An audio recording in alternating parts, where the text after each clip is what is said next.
Assalamu alaikum. Panani video among the class 10th maths exercise 3.3 question number 1 self ko. Question number 1 statement the if y varies giantly as x and z chikala y the z or x sara change kigi giantly change kigi dwaro sara change kigi. If y is equal to 33 when x is equal to 9 and z is equal to 12 دا درې موږ سره انفارمیشن دي دا په حل کې دی به وی چې فایند کوي y when x is equal to 16 and z is equal to 22 ها سولوشن لرازو سولوشن کې اولنې موږ لیکو چې given موږ سره څه دي given موږ سره دي چې دا y چې کوم دی دا ویریز کیږي جاینټلی as x and z ټیک ده دا موږ د سیم لیکلی شو چې y is equal to kx z د لوز ایکویشن 1 ورکا او به دا کانستنت ګوره موږ ته دې ځای کې معلوم نه دی نو د دې معلومولو دپاره دا ما چې کوم انډرلاین کړي دا انفارمیشن راکړي چې موږ سره د کې ویلیو معلومه شي نو بعد کې موږ نورې ویلیو معلومولی شو ټیک ده که نه نو کې به څنګه معلوموئ په دې کې ګورئ دې کې به موږ ولیکو چې پوټ y is equal to 33 x is equal to 9 z is equal to 12 په کوم اکویشن کې ان اکویشن 1 په دې اکویشن 1 کې نو وای چې ګوره 33 شي از اکول ټو کې خو موږ سره نشته دا به معلومو x چې کوم دی دا 9 شو او z چې کوم دی دا 12 شو نو د دې ډیوایډ کو ملټیپلای کېدو نه مخکې به زه په دواړو سایډونه په دې 9 ملټیپلای 12 باندې ډیوایډ کړم نو دلته کې زه لیکم ډیوایډ both side by 9 multiply 12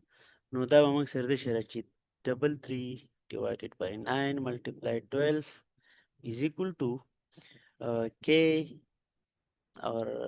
9 multiply 12 divided by 9 multiply 12 کدا دا په بریکټو کې دي او کدا ملټیپلیکیشن کې دا یو خبره ده ټیک ده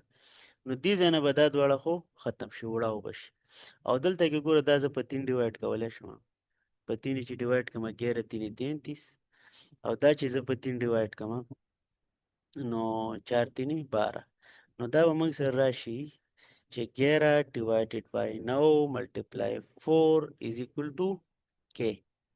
دلته به صرف k راشي که ونو سره لیکي وی لیکي خو چې k سره 1 ملټیپلای شي نو واپس به k شي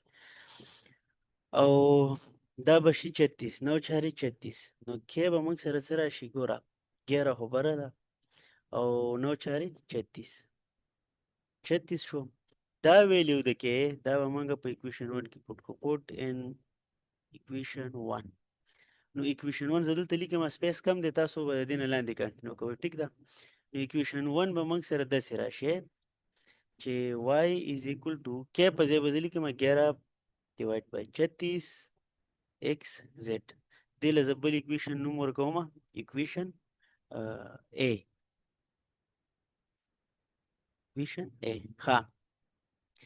اوس دا دی find y یعنې داسې معلوم کړئ when x is equal to 16 دې ځای کې 16 او z is equal to 22 دلته کې 22 ټیک ده کنه نو دا وګوره ایزی دی موږ به څه ولیکو چې put x is equal to 16 and z is equal to 22 په کوم ځای کې پټ کړئ ان اکویشن a کې پټ کړئ دی نو اکویشن a کې چې کله موږ دا ویلیو پټ کړو دا به موږ سره داسې شي چې y is equal to 11 divided by 36 او x په ځای موږ 22 نه x په ځای 16 دی کنه نو 16 به پټ کو دا وګوره 16